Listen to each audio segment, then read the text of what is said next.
नमस्कार दोस्तों। ये पेपर है किसका? स्कूल लेक्चर का है, यानी कि फर्स्ट ग्रेड का है। संस्कृत डिपार्टमेंट वाड़ी का है ना। Sanskrit education department exam 2024। Exam date है 18/11/2024।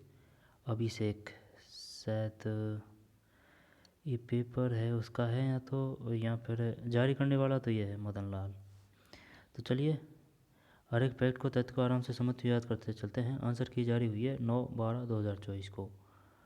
ठीक, फर्स्ट ग्रेड का है, हिस्ट्री का है। तो चलिए,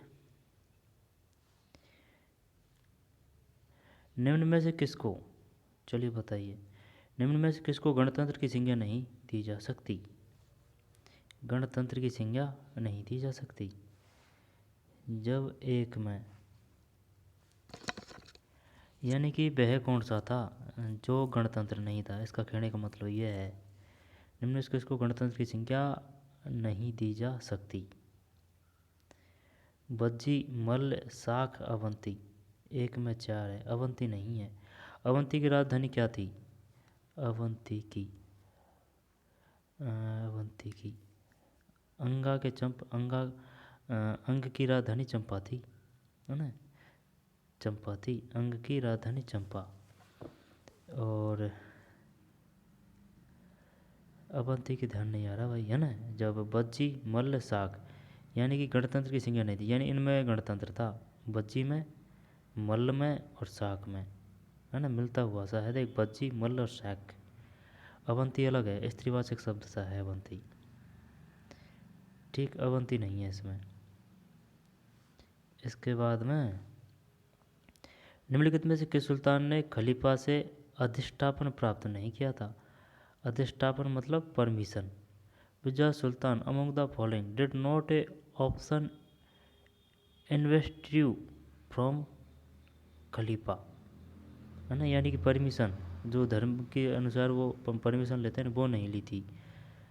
किस सुल्तान ने खलीफा से अधिष्ठापन प्राप्त नहीं किया? शायद अलाउद्दीन खिलजी। जब अलाउद्दीन खिलजी तो नहीं है, है ना इसमें। जब मोहम्मद तुगलक, चल देखते हैं। दो में मुबारक शाह खिलजी है, दो में मुबारक शाह खिलजी। निम्न में किस सुल्तान ने खलीफा से अधिष्ठापन प्राप्त नहीं किया? मुबारक शाह खिलजी, मुबारक शाह खिलजी। निम्न में किस सुल्तान ने खलीफा से अधिष्ठापन प्राप्त नहीं किया? मुबारक शाह खिलजी। विजयनगर शासकों ने न्याय के लिए 4 प्रकार के न्यायालय गठित किए थे। निम्न में से सर्वोच्च न्यायालय कौन सा था? विजयनगर शासकों ने न्याय के लिए चार प्रकार के न्यायालय गठित किए थे। निम्न में से सर्वोच्च न्यायालय कौन सा था, यानी कि सबसे ऊंचा? प्रतिष्ठित, चाला, मुद्रिता, शास्त्रीता। अब ये एनसीईआरटी में से नहीं है क्वेश्चन। जब प्रतिष्ठित, चाला, मुद्रिता, शास्त्रीता, जब सबसे ऊंचा शायद है ना ये होगा, या तो ये है और यहाँ पर ये है। 3 में शास्त्रीता ये है ना, नाम से पता चल रहा है भाई उस समय के अनुसार ये शास्त्र वाला है ना, यही सबसे ऊंचा होगा टाइम के अनुसार और नाम के अनुसार। विजयनगर शासकों ने न्याय के लिए 4 प्रकार के न्यायालय गठित किए। कितने किए? 4। कहाँ के शासकों ने? विजयनगर के। विजयनगर और बहमनी, ये 2 शासक थे, 2 राज्य थे अलग अलग। विजयनगर हिंदुओं का, बहमनी मुस्लिमों का। निम्न में से सर्वोच्च न्यायालय कौन सा था? शास्त्रीता था। जब बाद में क्या है कि ये जो विजयनगर काफ़ी प्रोग्रेस कर जाता है, लेकिन है ना लास्ट में ये बहमनी है। बहमनी जो आसपास के जितने भी पड़ोसी थे ना ये विजयनगर के, इनसे मिलके फिर ये विजयनगर पर हमला करते हैं, जिससे कि भाई साहब फिर करारी हार होती है विजयनगर की। ठीक है ना, किस्सा ही ख़त्म हो जाता है। शास्त्रीयता है 3 में। ठीक, शास्त्रीयता। आगे चलते हैं।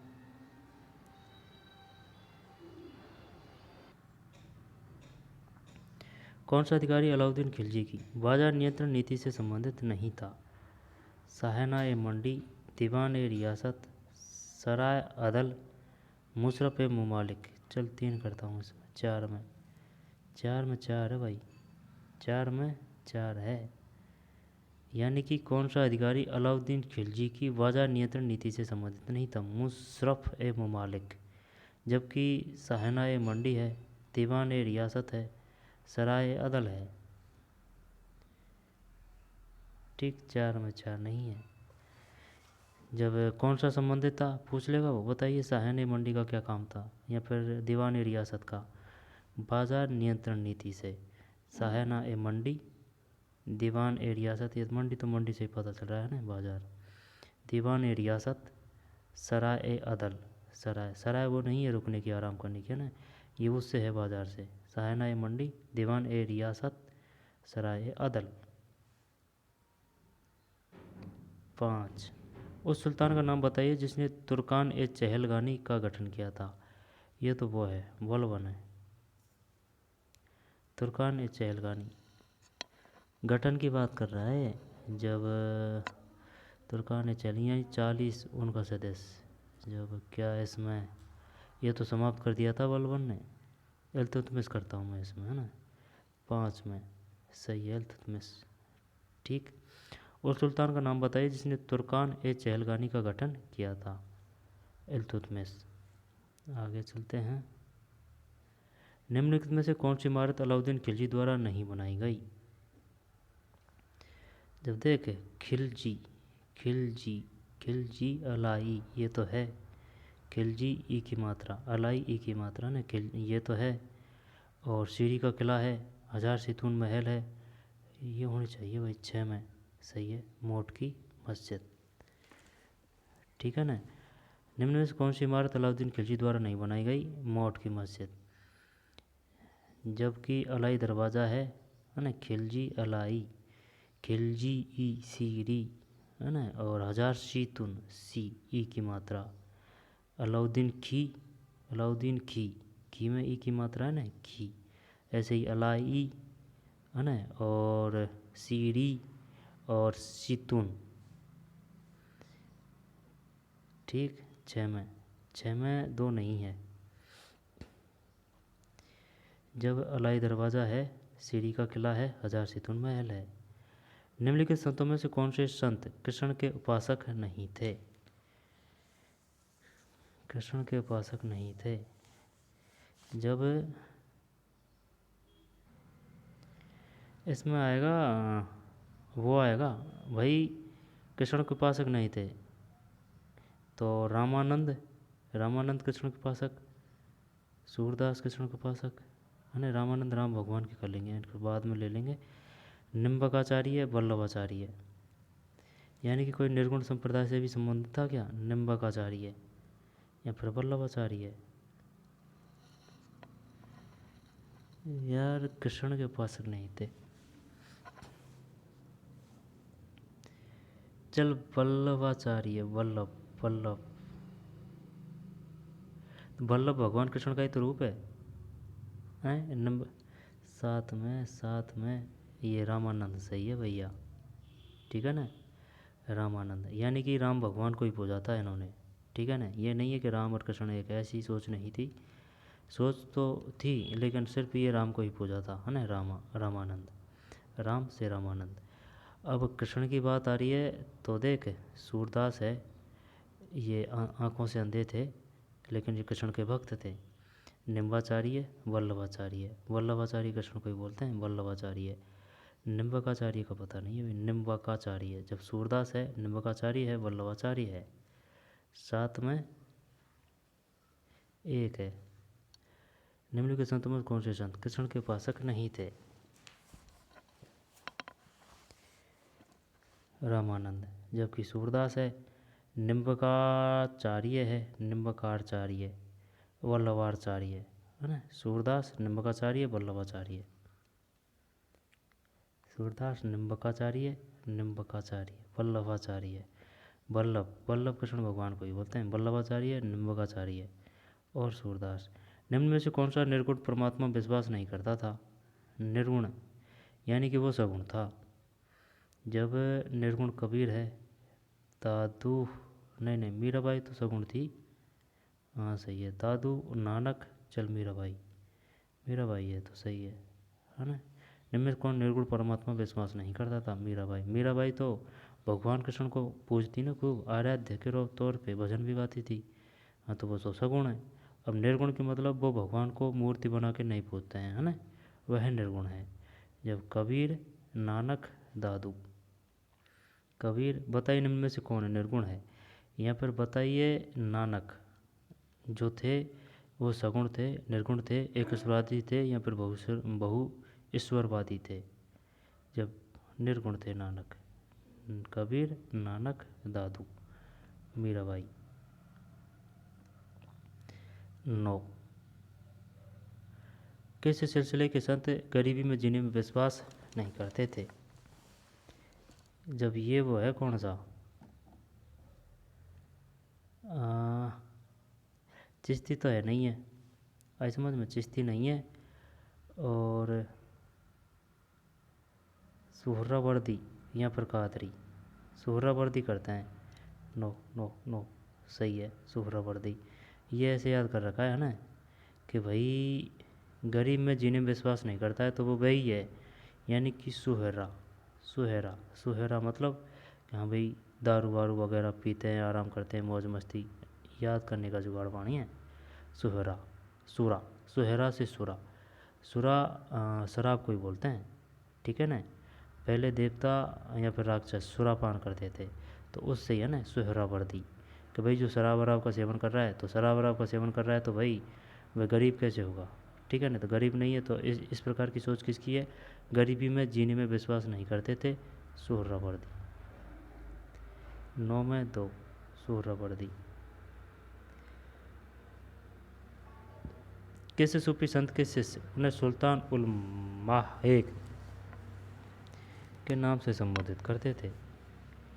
किस सूफी संत के शिष्य उन्हें सुल्तान उल मासेक के नाम से संबोधित करते थे? यह पता को नहीं भाई अपन को, सुल्तान उल मासेक।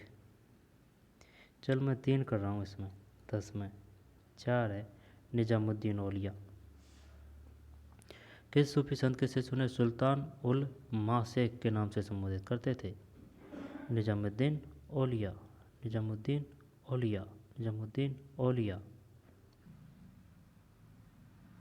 किस सूफी संत के शिष्य उन्हें सुल्तान उल मासेक के नाम से संबोधित करते थे? 10 में 4 है भाई, निजामुद्दीन औलिया। रह जाएगा नहीं याद, दोबारा देख ले। किस सिलसिले के संत गरीबी में जीने में विश्वास नहीं करते थे? सोहरावर्दी। और निम्न में से कौन सा निर्गुण परमात्मा में विश्वास नहीं करता था? मीराबाई। तो इसका मतलब ये सब सगुण है। नहीं, निर्गुण परमात्मा में विश्वास, हाँ निर्गुण है, निर्गुण का मतलब निराकार, जब मीराबाई नहीं करती थी, इसका मतलब ये सब निर्गुण है। कबीर, नानक, दादू, मीराबाई सगुण है। और निम्नलिखित संतों में से कौन से संत कृष्ण के उपासक नहीं थे? जब रामानंद है ना, राम भगवान के, जबकि सूरदास है, निम्बकाचार्य है, वल्लभाचार्य है। और निम्न में से कौन सी इमारत अलाउद्दीन खिलजी द्वारा नहीं बनवाई गई? ये हजार सेतुन है, अलाई दरवाज़ा है, सीरी का किला है, मोट की मस्जिद नहीं है। फिर उस सुल्तान का नाम बताइए जिसने तुर्कान ए चहलगानी, है ना, 40 दासों का सदस्य, इल्तुतमिश। फिर कौन सा अधिकारी अलाउद्दीन खिलजी की बाजार नियंत्रण नीति से संबंधित नहीं था? जब देख, सहनाए मंडी और दीवान रियासत, सराय अदल, ये 4 है ना। मुशरफ ए ममालिक, इसका अर्थ क्या होता था? मुशरफ ए ममालिक, ये नहीं है, जबकि सहनाए मंडी है, दीवान रियासत है, सराय अदल है। विजयनगर शासकों ने न्याय के लिए 4 प्रकार के न्यायालय गठित किए, निम्नलिखित में सर्वोच्च न्यायालय कौन सा था? ये था शास्त्रीता, है ना, जिसमें शास्त्रार्थ होता था ना, नाम से ही पता चल रहा है, शास्त्रीता। सर्वोच्च न्यायालय कौन सा था? जबकि ये भी न्यायालय का नाम है, प्रतिष्ठित चाला मुद्रिता, इनको हटाते हैं, शास्त्रीता है। निम्न में इसके सुल्तान ने खलीफा से अधिष्ठापन प्राप्त नहीं किया था? ये मुबारक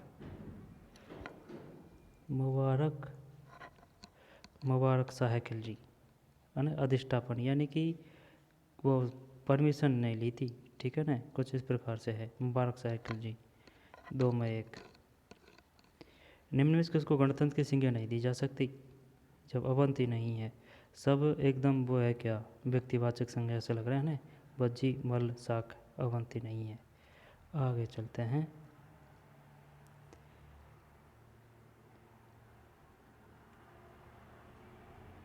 किस सूफी संत के शिष्य उन्हें सुल्तान उल मासिक के नाम से संबोधित करते थे? 10 में 4 है, निजामुद्दीन औलिया, ठीक, निजामुद्दीन औलिया, सुल्तान उल मासिक। यूरोपीय व्यापारी कंपनियों का भारत आगमन का क्रम था? जब देख सबसे पहले आए कौन? सबसे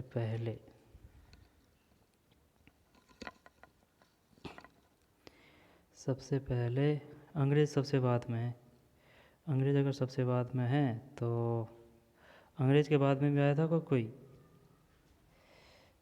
यार? सबसे पहले पुर्तगाली, डच, अंग्रेज, फ्रेंच। पुर्तगाली आए थे सबसे पहले, पुर्तगाली। चल यही करते हैं, देखते हैं क्या है। सही है, 11 में 3 है, ठीक है ना, 11 में 3। यूरोपीय व्यापारिक कंपनियों का भारत आगमन का क्रम था? जब सबसे पहले पुर्तगाली फर्स्ट, सेकंड पे डच, यानी कि डच है ना, डच, इसमें 2 अक्षर है, ड और च, तो ये दूसरा नंबर पर है। अंग्रेज़ में 3 अक्षर है, तो अंग्रेज भी 3 नंबर पर है। अब फ्रेंच तो याद रह ही जाएगा, ठीक, पुर्तगाली, डच, अंग्रेज, फ्रेंच। उन घटनाओं को चिन्हित कीजिए जो वारेन हेस्टिंग्स के काल में घटित हुई। देखते हैं, जब हेस्टिंग्स के काल में घटित हुई। अब यार क्रम थोड़ी पूछ रहा है अपन से। उन घटनाओं को चिन्हित कीजिए जो वारेन हेस्टिंग्स के काल में हुई। हाँ, घटना ही बतानी है, ये नहीं बताना है, क्रम नहीं बताना है, घटना बतानी है। जब राजा चेत सिंह की गिरफ्तारी, अवध की बेगमों की लूट, नंद कुमार का मुकदमा, रेगुलेटिंग एक्ट का अंगीकरण। चल चारों ही कर देते हैं। 12 में 4 सही है यार, 12 में 4 सही। क्वेश्चन शानदार है ना, शानदार है, तभी तो ले रहा है। राजा चेत सिंह की गिरफ्तारी पढ़ा है कभी? नहीं पढ़ा। अवध की बेगमों की लूट, फिर नंद कुमार का मुकदमा, रेगुलेटिंग एक्ट का एकीकरण। रेगुलेटिंग एक्ट संबंधित है 1773, ठीक है ना, रेगुलेटिंग एक्ट।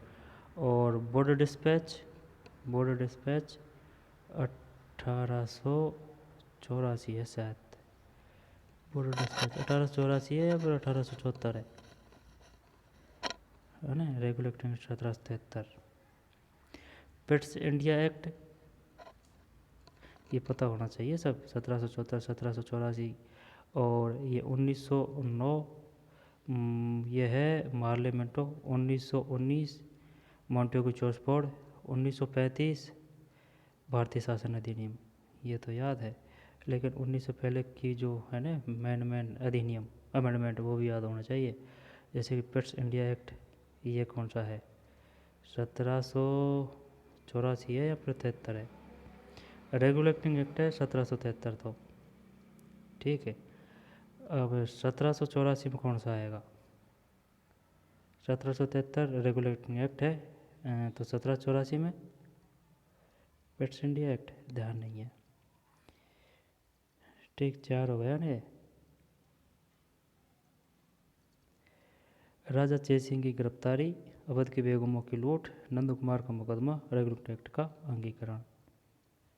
किस संधि के माध्यम से फ्रांसीसियों के द्वारा मद्रास अंग्रेजों को पुनः दिया गया था? ये आते हैं पढ़ने, जानते हैं। किस संधि के माध्यम से फ्रांसीसियों के द्वारा मद्रास अंग्रेजों को पुनः दिया गया था? ये है एक्सला चैपेल, 1749। 13 सही है। ये पत्रिका कटिंग में आया था ये क्वेश्चन, इस वजह से ध्यान है। और ये इस वजह से भी ध्यान है, क्या है कि युद्ध लड़ा दोनों ने, ठीक है, दोनों ने युद्ध लड़ा, लेकिन संधि इस प्रकार से कर रहे हैं जिसमें उसका स्वयं का कोई फायदा नहीं हो। वही जो जीता हुआ है उसको वापस देना, ये कहाँ का वो है, फ्रांसीसियों के द्वारा मद्रास को अंग्रेजों को पुनः दिया जाना। अब इसमें फ़ायदा क्या है भाई, लड़ाई जीता है, लड़ाई करके जीता है तो अपने पास रखना चाहिए ना, लेकिन युद्ध को, स्थिति परिस्थिति को देख के, नफ़ा नुकसान को देख के, चल भाई दे देते हैं वापस। तो कौन सी संधि है, एक्सला चैपेल की 1749। एक्सला चैपेल की संधि 1749 है। सालबाई की संधि ये ऐसे याद कर रखा है, देख बाई में बाई है, बाई में बै है, तो 8 में भी ये है 8 है ना, 1722। सालबाई की 1782। मंगलौर की संधि कब हुई थी, 1794 में। और पांडिचेरी की 1754 में। जब पांडिचेरी की संधि 1754, ठीक है, मंगलौर की 1794 में। याद होना चाहिए, आएगा ये कि बताइए मंगलौर की संधि कब हुई थी। यहाँ पर 1782 में कौन सी संधि हुई थी, यहाँ पर 1754 में कौन सी संधि हुई थी, 17 में, 13 में एक। एक्सला चैपेल की संधि 1749 यानी 1:50। पांडिचेरी की संधि हुई थी 1754 में। और सालबाई की 1782। मंगलौर की 1794 में। निम्नलिखित में से कौन सा स्थान ब्रिटिश ईस्ट इंडिया कंपनी ने चार्ल्स द्वितीय से किराए पर प्राप्त किया था। ब्रिटिश ईस्ट इंडिया कंपनी ने चार्ल्स द्वितीय से किराए पर, ये तो शायद बम्बई होनी चाहिए भाई, 14 में, एनसीईआरटी में है भाई ये, बम्बई, ठीक, बम्बई है। निम्नलिखित में से कौन सा स्थान ब्रिटिश ईस्ट इंडिया कंपनी ने चार्ल्स द्वितीय ब्रिटिश ईस्ट इंडिया कंपनी ने चार्ल्स द्वितीय से किराए पर प्राप्त किया था, किराए पर प्राप्त किया था, बम्बई। किसने प्राप्त किया था, ब्रिटिश ईस्ट इंडिया कंपनी ने। किससे, चार्ल्स द्वितीय से, क्या, Bombay. British east India company ने चार्ल्स द्वितीय से किराए पर बम्बई प्राप्त किया था। बम्बई किससे लिया गया था, चार्ल्स द्वितीय से। किसने लिया था, ब्रिटिश ईस्ट इंडिया कंपनी ने। निम्नलिखित में से किस स्थान पर हैदर अली ने अंग्रेज़ों को परास्त किया। ये शायद पहला आएगा, देख किस स्थान पर हैदर अली ने अंग्रेज़ों को परास्त किया। जब प्रथम आंग्ल मैसूर युद्ध हुए ना, उसमें हैदर अली थे। द्वितीय आंग्ल मैसूर युद्ध हुआ था ना, उसमें वीरगति को प्राप्त हो गए थे हैदर अली, ठीक है ना। और थर्ड और 4 में, थर्ड में टीपू, 4 में भी टीपू, आंग्ल मैसूर युद्ध की बात है। अब अंग्रेज़ों को परास्त किया था ना, ये प्रथम आंग्ल मैसूर युद्ध हुआ था ना, उसमें है ये। जब कालीकट सितंबर 1783, देखते हैं, एक है अरनी सितंबर 1780, अरनी सितंबर 1780, अरनी सितंबर की बात है और 1780 की है। हैदर अली ने अंग्रेज़ों को परास्त किया। और मैसूर जून 1781, सोलिंगसर सितंबर 1781, कालीकट सितंबर 1783, ठीक, 15 में एक है, 15 में एक। अरनी सितंबर 1780, ये भी कहीं न कहीं से संबंधित है ना। मैसूर जून 1781, सोलिंग से किसी न किसी युद्ध से संबंधित है। मैसूर जून 1781, सोलिंग सूर सितंबर 1781, कालीकट सितंबर 1783। एनसीईआरटी में तो नहीं है वही है। मीर कासिम ने अपनी राजधानी मुर्शिदाबाद से कहाँ स्थानांतरित की। मीर कासिम ने, जब बताऊँ सुन अभी रुक। मीर कासिम ने अपनी राजधानी मुर्शिदाबाद से मुंगेर, 16, सही है। जब मीर कासिम ने अपनी राजधानी मुर्शिदाबाद से कहाँ स्थानांतरित की थी, हावड़ा, कलकत्ता, पूर्णिया, मुंगेर है, मुर्शिदाबाद से। देख, मैं से मुर्शिदाबाद बड़ा नाम है, बड़ा नाम से छोटे पे शिफ्ट कर दिया मुंगेर। मीर कासिम ने अपनी राजधानी मुर्शिदाबाद से कहाँ स्थानांतरित की? मुंगेर। मीर कासिम की बात है। मीर कासिम, मीर जाफ़र है ना, सिराजुद्दौला, तो मीर कासिम मुर्शिदाबाद से मुंगेर। देख, मीर कासिम है ना, मीर, मीर में मैं, कासिम में मैं, मुर्शिदाबाद में मैं, मुंगेर में मैं। 17, निम्नलिखित में से किन के मध्य बेसिन की संधि हुई थी? अब बेसिन की संधि हुई थी ना, ये है देख, बेसिन की संधि अंग्रेज और सिंधिया, अंग्रेज और होलकर, अंग्रेज और पेशवा, अंग्रेज और पेशवा, अंग्रेज और भोसले। चल पेशवा करते हैं, देखते हैं क्या है। 17 में सही है यार, अंग्रेज और पेशवा, क्वेश्चन सही है, अंग्रेज और पेशवा। निम्नलिखित में किनके मध्य बेसिन की संधि हुई? बेसिन की संधि अंग्रेज और पेशवा। ठीक, अंग्रेज और पेशवा। किस ब्रिटिश सेनापति ने हैदर अली को पोर्टो नोवो के युद्ध में पराजित किया था? किस ब्रिटिश सेनापति ने? जब वो तो तगड़ा ही होगा भाई, जिसने अगर हैदर अली को हरा दिया तो। हैदर अली है ना, हैदर अली टीपू सुल्तान का पिताजी को पोर्टो नोवो के युद्ध में पराजित किया था। Sir Eyre Coote, colonel Braithwaite, colonel Wilson. ये है सर आयरकूट होना चाहिए यार। 18 यार, एनसीईआरटी तो से है यार क्वेश्चन तो, है ना। हाँ है क्वेश्चन सर आयरकूट भाई, तभी तो अपन सही कर पा रहे हैं। अपन ने कौन सी तैयारी करी है? नहीं ना, हिस्ट्री के भी क्वेश्चन नहीं निकाले, लेकिन एनसीईआरटी पढ़ी है अपन ने ढंग से, इस वजह से कुछ न कुछ आ रहा है। Sir Eyre Coote. आगे चलते हैं। 1760 में मीर कासिम ने निम्नलिखित में से कौन सा स्थान ईस्ट इंडिया कंपनी को नहीं सौंपा था? जब ये गांव में मिर्दनापुर है, यहाँ पर बर्धमान, मिर्दनापुर, चिटगांव, मुंगेर। जब यार चिटगांव, चल देखते हैं, है ना। 19 में मुंगेर है, मुंगेर। 1760 में मीर कासिम ने निम्नलिखित में से कौन सा स्थान ईस्ट इंडिया को कंपनी को नहीं सौंपा?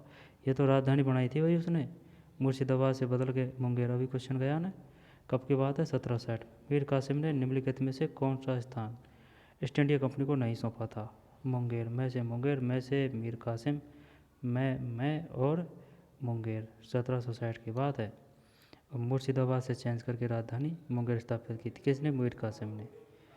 आगे चलते हैं। फिर कौन सा ब्रिटिश गवर्नर जनरल सहायक संधि प्रथा से संबंधित है? ये तो लॉर्ड वेलेस्ली है, सब जानते हैं। 20 में सही है, लॉर्ड वेलेस्ली। आगे चलते हैं। रेतवाड़ी भूमि बंदोबस्त का प्रवर्तक कौन था? ये एनसीईआरटी से है क्वेश्चन। कुछ कुछ क्वेश्चन है जो बीए लेवल की से है, क्योंकि वो सिलेबस के अनुसार से है, लेकिन ज़्यादातर क्वेश्चन एनसीईआरटी से है। चणी में सिमणी दिया गया है वहाँ से, ठीक है ना। 11वीं और 12वीं हिस्ट्री की बात कर रहा हूँ मैं। रेतवाड़ी भूमि बंदोबस्त का प्रवर्तक कौन था? रैयतवाड़ी। जब देख, रैतवाड़ी, रैत किसको कहा जाता है? रैत किसान को कहा जाता है, कृषक। रैतवाड़ी भूमि बंदोबस्त का प्रवर्तक कौन था?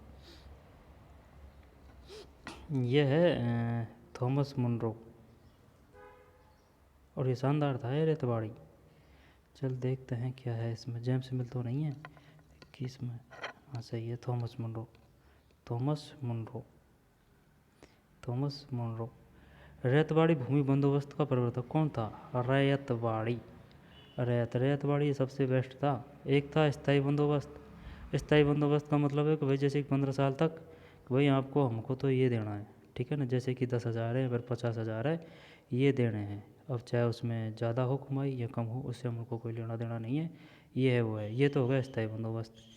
और ये रैतवाड़ी है, और रैतवाड़ी में ना ये किसान के हिसाब से किया जाता है, यानी कि किसान की ज़मीन को, भूमि को उपजाऊ है या अनउपजाऊ है, और कितनी भूमि है, उपजाऊ कितनी हो रही है, ठीक है ना। किसान के कितना बच रहा है या नहीं बच रहा है।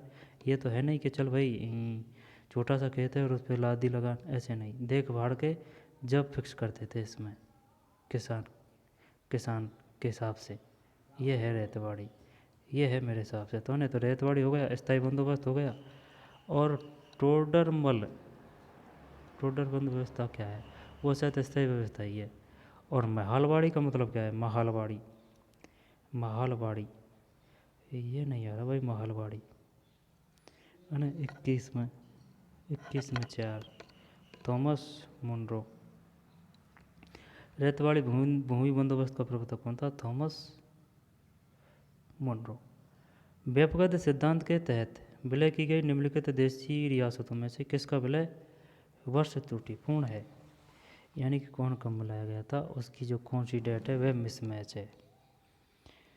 जब सुन झांसी 1853, बगात 1850, संबलपुर जैतपुर, ये नहीं आता अपन पे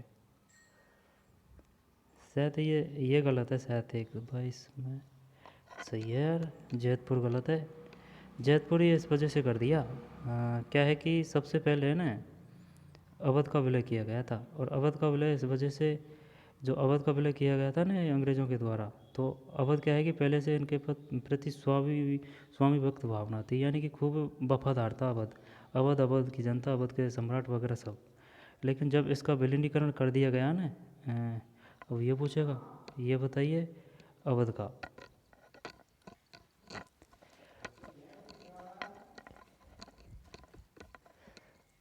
अवध का विलय किस नीति के तहत हुआ था?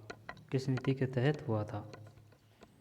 कुशासन के तर्ज पर है ना, कुशासन, हाँ कुशासन के आधार पर हुआ था शायद।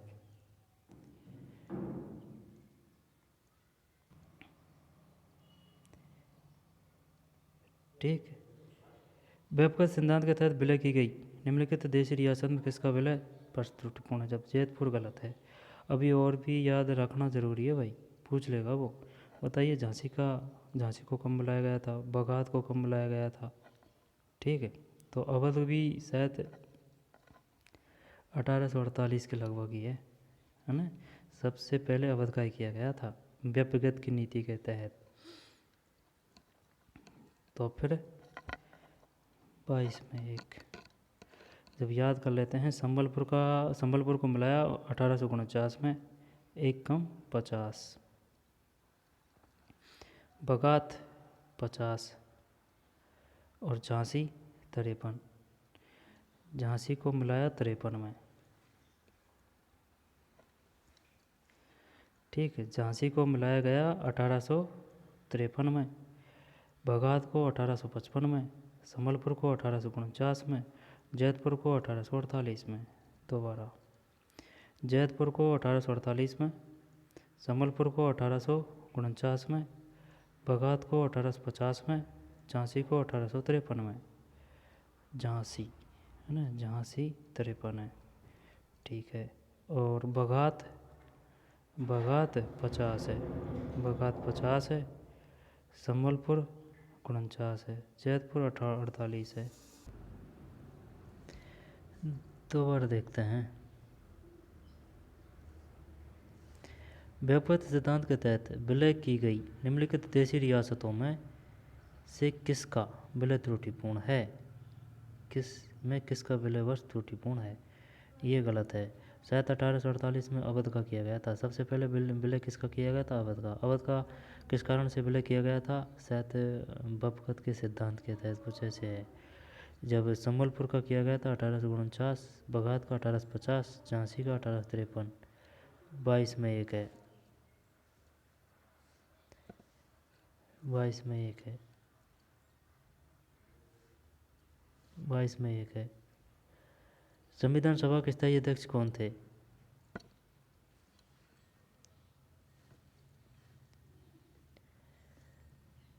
संविधान सभा के स्थायी अध्यक्ष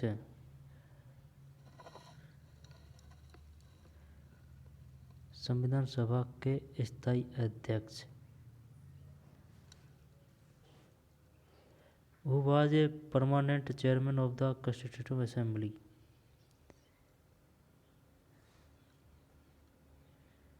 अब बता, ये और तो सब नहीं है, या तो डॉक्टर राजेंद्र प्रसाद या भीमराव अम्बेडकर।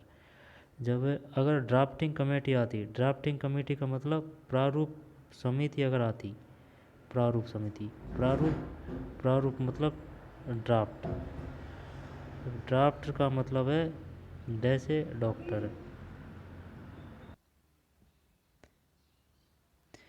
23 में 3 है, डॉक्टर राजेंद्र प्रसाद, सही है। अगर प्रारूप समिति आती, प्रारूप समिति मतलब ड्राफ्टिंग कमेटी आती है, ड्राफ्टिंग, ड्राफ्टिंग से डॉक्टर भीमराव अम्बेडकर, है ना। संविधान सभा के स्थायी अध्यक्ष कौन है? डॉक्टर राजेंद्र प्रसाद, संविधान सभा के स्थायी अध्यक्ष। 23 में 3 है। ब्रिटिश भारत में केंद्रीय और प्रांतीय वित्त को पृथक करने की दिशा में प्रथम कदम किसने उठाया? ब्रिटिश भारत में केंद्रीय प्रांतीय वित्त को पृथक करने की दिशा में प्रथम कदम किसने उठाया? बोल क्या रहा है? केंद्रीय और प्रांतीय वित्त को पृथक करने की दिशा में प्रथम कदम किसने उठाया? जब ये शायद वो है लॉर्ड मिंटो, या फिर लॉर्ड मेयो करेगा। 1919 के अधिनियम को क्या बोलते हैं? 09 लॉर्ड मिंटो। तो 1919 को मार्ले मिंटो है 1919, और 1919 मॉन्टेगू चेम्सफोर्ड। 24 में लॉर्ड मेयो है ना। ब्रिटिश भारत के केंद्रीय और प्रांतीय वित्त को पृथक करने की दिशा में प्रथम कदम किसने उठाया? Lord Mayo.